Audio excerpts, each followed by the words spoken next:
evening, or whenever you find yourself listening to this recording. I have been called here today to analyze the research findings of the U.N.B.R. from their last endeavor to the backrooms. I personally have stepped foot into the backrooms once. It was more than horrible. The sickening stench of that moldy carpet, the washed out colors of the paper walls, and not to mention those dreadful fluorescent lights. They kept buzzing and flashing. Well, it's enough to make any sane person go mad. With all this, I can't help but to notice the similarities between the attributes of the backrooms and the burdens of this life. Our field observation team at U.N.B.R. have been to levels 0, 1, and 2, all of which have contained uncomfortably familiar problems similar to those of our world. The endless pursuit of happiness in this life, chasing material items to fulfill the void that we continue to dig for ourselves. The fluorescent lights, the dingy walls, and that familiar buzzing of those lights, perhaps a tie to the trapped feeling we bring upon ourselves, working a pointless 9-to-5 job in the emotionless office buildings that we slave for money, doing meaningless tasks, not to mention the only viable source of energy for consumption in the first levels of the backrooms, that bland, simplistic almond water, most likely a symbol of mankind's obsession with meaningless diets, always in pursuit of a better body, starving ourselves of the vital nutrients that our poorly researched health endeavors have lacked. Don't you see?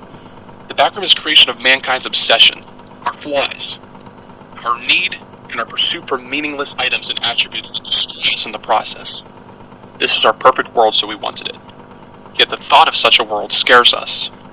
This is a world created by the processes and means in which we go through to achieve this so-called happiness that we pursue each day.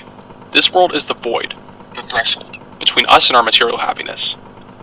There you would have no choice but to diet on the simplistic almond water, only enough to keep you alive while lacking other various nutrients, all in the pursuit to look better, so that you can finally be happy, so you thought.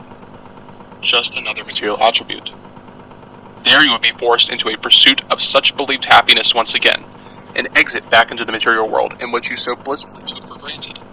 You would be forced to stay in your familiar work environment, in the pursuit of something in return, your great escape out of this place. Similar to the real world, your endless pursuit will lead you nowhere. Trust me, each day more and more people no-clip into the backrooms. It was created by our obsessions, our flaws, our fears. It is a place we have generated for ourselves by our own corruption to the material world. We were given a perfect life, a perfect world, one that was designed to make us happy, to keep us fulfilled.